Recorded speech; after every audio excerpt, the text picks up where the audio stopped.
કેમ છે મારા વાલા વિદ્યાર્થી મિત્રો? હું છું ભદ્રેશ પરવેજના વિડીયોમાં તમારું હાર્દિક સ્વાગત છે. આજે આપણે લઈને આવ્યા છીએ બહુપદીના શૂન્ય શોધવા. તો બહુપદીના શૂન્ય શોધવા એમાં ભાગ 1 આપણે બનાવી નાખ્યો છે. આજે આપણે લઈને આવ્યા છીએ ભાગ 2. જો ભાગ 1 તમે ન જોયો તો પહેલા એ વિડીયો જોઈ લો, જેથી તમને ભાગ 2 માં દરેક દાખલામાં ખબર પડે. તો ચાલો આપણે શરૂઆત કરીએ. પાંચમો દાખલો છે 3x નો વર્ગ ઓછા x ઓછા 4. આના આપણે શૂન્ય શોધવાના છે. તો શૂન્ય આપણે કઈ રીતે શોધી શકીએ? મેં તમને આગળના લેક્ચરમાં કહ્યું જ છે કે આપણે પહેલી અને છેલ્લી સંખ્યાનો પહેલા ગુણાકાર કરશું. 3 ગુણ્યા 4 કરો તો કેટલા મળે? 12 વત્તે ઓછે ઓછા. હવે આપણે આ સંખ્યાના એવા ભાગ પાડવાના છે કે ગુણાકાર કરો તો -12 આવે અને સરવાળો બાદબાકી કરો તો -1 આવે. તમને પહેલા એવું લાગતું છે સાહેબ અહીંયા કઈ જ નથી, પણ મિત્રો યાદ રાખજો -1 છે તો આને આમ લખાય -1x. 1 તો હોય જ. તો આપણે ગુણાકાર કરી તો -12 લાવવાના છે, સરવાળો બાદબાકી કરીને -1 લાવવાના છે. કઈ રીતે? 3 ગુણ્યા -4 કરો તો કેટલા મળી જાય? -12 મળી જાય છે. જો 3 ચોક 12 વત્તે ઓછે ઓછા 12. ત્યારબાદ આપણે બીજું લખવું પડશે. 3 ઓછા 4 કરો તો -1 મળી જાય છે. તો અહીં -1 આપણને મળી જાય છે, અહીં -12 મળી જાય છે. તો અહીં આપણે હવે આ ભાગ લખી શકીએ છીએ. તો સૌપ્રથમ શું લખશું? 3x નો વર્ગ. આ x ની જગ્યાએ હવે આ 3 અને 4 નો ઉપયોગ કરશું. 3 વત્તા છે તો આપણે +3 રાખશું. 3x. આ ઓછા 4 છે, ઓછા 4x ઓછા 4 બરાબર 0. હવે આ બંનેમાંથી સામાન્ય અને આ બંનેમાંથી આપણે સામાન્ય કાઢવાના છે. તો પહેલા અહીં લખશું 3x નો વર્ગ વત્તા 3x. બોલો આ બંનેમાં સામાન્ય મિત્રો શું લખે? લખી શકાય ભાગ પાડી. આ 3x ના વર્ગને આમ લખાય 3 ગુણ્યા x ગુણ્યા x. 3x ને આમ લખાય 3 ગુણ્યા x. બોલો બંનેમાંથી સામાન્ય શું નીકળે છે? 3x નીકળે છે. 3x સામાન્ય નીકળી જાય. અહીં શું વધ્યું? x. અહીં કઈ નથી વધતું તો 1 વધે. તો આપણે આમાં સામાન્ય કાઢી લીધા. 3x x વત્તા 1 કૌંસમાં વધે છે ઓછા. હવે આ બંનેમાંથી આપણે સામાન્ય કાઢવાના છે. -4x ઓછા 4 માંથી. બોલો આના ભાગ કઈ રીતે, એટલે કે આપણે સામાન્ય કઈ રીતે કાઢશું? પેલા ભાગ પાડી 4 ગુણ્યા x લખાય આને એમ લખાય 4 એકા 4. બોલો બંનેમાંથી સરખું શું નીકળે છે? -4 નીકળી જાય છે. તો -4 લઈ લેવી. વધ્યું શું? x. આ ઓછા આ 1. તો આ રીતના આપણને સામાન્ય અવયવ મળે. તો આ માઇનસ તો લખી જ નાખો, તો 4 લખી x ઓછા 1 બરાબર 0. હવે જુઓ મિત્રો, અહીંયા ઓછા કર્યા છે પરંતુ અહીંયા ઓછે ઓછે વધતા થઈ જાય છે, કારણ કે આ બે કૌંસ કેવા આવે? સરખા જ આવે. એ કૌંસમાં કોઈ દી ફેર હોય નહીં. હવે શું લખવું પડશે મિત્રો? 3x એકવાર ઓછા 4 સાથે એકવાર લખી નાખવાનું છે અને એકવાર આ કૌંસને આપણે એમનામાં જ લખી નાખવું વત્તા 1 બરાબર 0. આ રીતે આપણે મેં તમને લખવાનું શીખડાવ્યું હતું કે આ બે વાર આ બે કેવા છે? સરખા જ છે. ને આ કેવા લખવાના છે? એકવાર લખી નાખવાના છે. હવે 3x ઓછા 4 બરાબર 0 અને x વત્તા 1 બરાબર 0. 3x આ ઓછા 4 આ બાજુ જાય તો વત્તા 4 અને આ વત્તા 1 આ બાજુ જાય તો -1. 3 ગુણાકારમાં આમ લઈ જાય તો ભાગાકારમાં, તો 4/3 અને આ -1 મળે છે. તો આપેલ બહુપદીના શૂન્ય બહુપદીના શૂન્ય 4/3 અને બીજું શું મળે છે? -1 મળે છે.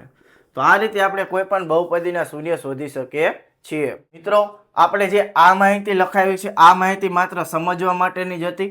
આ તમારે તમને જે નથી આવડતું એની માટે મેં તમને હિસાબ કરીને બતાવ્યું છે. આ દાખલામાં તમારે લખવાનું નથી. આ ખાલી માહિતી ગણતરી માટેની છે. બીજો દાખલો આપણે જોયું. બીજો દાખલો આપણી પાસે કંઈક આવો છે 4u નો વર્ગ વત્તા 8u. આમાં તો તમે જુઓ કે આમાં ત્રીજું પદ જ નથી. તો કઈ રીતે દાખલો ગણવો? જ્યારે મિત્રો આ રીતનો દાખલો હોય તો આ રીતનો દાખલો એકદમ મિત્રો સહેલો છે. કઈ રીતે ગણવાનો? આમાં ડાયરેક્ટ સામાન્ય કાઢી લેવાના. કઈ રીતે? કે 4u નો વર્ગ વત્તા 8u બરાબર 0, કારણ કે આપણે શૂન્ય શોધવાના છે. બોલો મિત્રો આના ભાગ પાડી અને આમ ભાગ પડાય 4 ગુણ્યા u લખાય, કારણ કે વર્ગ છે, વત્તા 8 ને આમ લખાય 4 દુ 8 ગુણ્યા u. 4 દુ 8 ગુણ્યા u બરાબર 0. બોલો શું સામાન્ય નીકળે?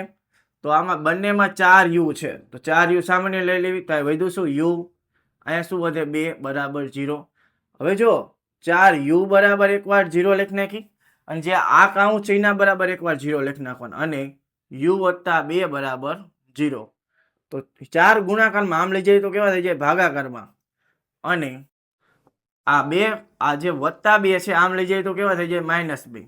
તો આપણને 2 શૂન્ય મળી ગયા. શું કે આપેલ બહુપદીના શૂન્ય ક્યાં છે? 0/4. એટલે મિત્રો 0/4 એટલે આપણને u બરાબર મિત્રો 0 જ મળે, યાદ રાખજો. તો કેટલા મળે છે? 0 અને -2 મળે છે. તો મિત્રો જ્યારે આ રીતનો દાખલો હોય ત્યારે આપણે આ રીતે શૂન્ય શોધવાના છે. 2 દાખલા જોયા, હજુ આપણે 2 દાખલા જોઈએ એટલે આપણને વધારે ખબર પડે. ચાલો હવે આપણે જોવાના છે બીજા 3 દાખલા. તો ચાલો આપણે એની શરૂઆત કરીએ. તો આપણી પાસે રકમ છે t² - 81. તો કઈ રીતે મિત્રો ગણશું? આગળના 2 દાખલા જોયા એના કરતાં પણ આ દાખલો શું છે? અલગ છે. તો યાદ રાખો મિત્રો, આ રીતનો દાખલો હોય ત્યારે આપણી પાસે એક સૂત્ર છે. તમને ખબર હોય તો કે a² - b² હોય ત્યારે આપણે a + b અને એકવાર a - b આપણે લખી શકીએ. એટલે કે બંને સંખ્યાનો જો વર્ગ થતો હોય તો એકવાર વત્તામાં ને એકવાર ઓછામાં લખવાનું છે. અહીંયા આપણે બંને સંખ્યાનો વર્ગ થાય છે, જોઈ લેવી આપણે. t² છે તો આને આમ લખાય t કૌંસમાં એની બહાર 2 ઘાત, અને 81 કોનું વર્ગમૂળ છે? 9 નું. તો 9 ની બહાર 2 ઘાત. કારણ કે આપણે આ રીતે લખી શકીએ. હવે t નો વર્ગ કરો તો પાછો t નો વર્ગ થઈ જાય, 9 નો વર્ગ કરો તો 81. હવે જો a - b² છે તો આપણે એકવાર વત્તા ને એકવાર ઓછા લખી નાખવાના છે. તો આમ લખીએ કે અહીંયા આપણે બરાબર લખશું, બરાબર t + 9 અને લખી નાખી t - 9 બરાબર 0. અહીંયા આપણે તેથી કરી નાખીએ. કેમ આવી રીતે કર્યું? કારણ કે એકવાર વત્તા એકવાર આપણે ઓછા લખી શકીએ છીએ. ક્યારે? કે જ્યારે a - b² હોય ત્યારે. હવે જુઓ અહીંયા વત્તા એકવાર ઓછા આપણે લખી રાખ્યા તો t + 9 બરાબર 0 અને t - 9 બરાબર 0. આ +9 આમ જાય તો -9 અને આ -9 આ બાજુ જાય તો +9. તો આપણને બહુપદીના શૂન્ય -9 અને 9 મળે છે. તો જ્યારે મિત્રો આ રીતનો દાખલો હોય ત્યારે આ રીતે આપણે દાખલો ગણવાનો છે. બીજો દાખલો એવો જ છે, t² - 15 બરાબર કૌંસની અંદર t². હવે 15 કઈ સંખ્યાનો મિત્રો વર્ગમૂળ છે? તો એક પણ સંખ્યાનો વર્ગમૂળ નથી. તો આપણે કઈ રીતે શોધવી? તો યાદ રાખો, જ્યારે આવી સંખ્યા હોય ત્યારે એ સંખ્યાને તમારે મૂકી દેવાની છે વર્ગમૂળમાં. હવે જો મિત્રો વર્ગમૂળમાં 15 નો વર્ગ કરો ને તમે મિત્રો તો તમને 15 મળે. કેમ? કારણ કે વર્ગ ઉડી જાય. અથવા તો આમ પણ તમે સમજી ગયો, વર્ગમૂળમાં 15 ગુણ્યા વર્ગમૂળમાં 15 કરો કેટલા મળે? 225. એનું વર્ગમૂળ 15 નીકળી જાય. એટલે વર્ગમૂળમાં 15 નો વર્ગ શું મળે છે? આપણને 15 મળે છે. તો વર્ગમૂળમાં 15 નો વર્ગ આપણને 15 મળે. હવે આપણે એકવાર વત્તા મૂકી દઈએ એકવાર ઓછા, બરોબર? તો t² છે અને વર્ગમૂળમાં 15 નો વર્ગ છે. આ સૂત્રની મદદથી દાખલો ગણશું. તો એકવાર વત્તા વર્ગમૂળમાં 15 વર્ગ નથી કરવાનો, એકવાર ઓછા વર્ગમૂળમાં 15 t - વર્ગમૂળમાં 15 બરાબર 0. બરોબર? હવે આપણે અથવા લખી નાખશું t + વર્ગમૂળમાં 15 બરાબર 0 અને t - વર્ગમૂળમાં 15 બરાબર 0. વત્તા વર્ગમૂળમાં 15 આમ જાય તો ઓછા વર્ગમૂળમાં 15 થઈ જશે અને ઓછા વર્ગમૂળમાં 15 આમ જાય તો કેવા થઈ જશે? વત્તા વર્ગમૂળમાં 15. તો આપણને બહુપદીના શૂન્ય શું મિત્રો મળે છે? ઓછા વર્ગમૂળમાં 15 અને વત્તા વર્ગમૂળમાં 15 મળે છે. મિત્રો આ રીતે દાખલા ગણવાના છે. છેલ્લો દાખલો છે મિત્રો, એટલું આપણે ગણાવી દેવી, પછી આપણે એટલો વિડીયો પૂર્ણ કરશું. તો x² - 24x + 143. 143 ના એવા 2 ભાગ પાડો કે ગુણાકાર કરો તો 143 આવે અને સરવાળો બાદબાકી કરો તો આપણને -24 મળે. તો કયા 2 ભાગ પડે છે મિત્રો? તો 143 ના મિત્રો આ જ એક ભાગ પડે છે કે 11 × 13. 11 ગુણ્યા તમે જો મિત્રો 13 કરો તો આપણને 143 મળી જાય. પરંતુ મોટી રકમ આપણે આગળ રાખશું, એટલે કે 13 × 11. બરોબર? 13 × 11 કરશો એટલે આપણને 143 મળી જાય છે. પરંતુ ઓછા લાવવાના છે તો ઓછે વત્તા -24 થઈ જાય અને -13 × -11 કરો તો આપણને 143 મળી જાય, કારણ કે ઓછે પાછા વત્તા. તો આ રકમ આપણે મૂકી દેવી.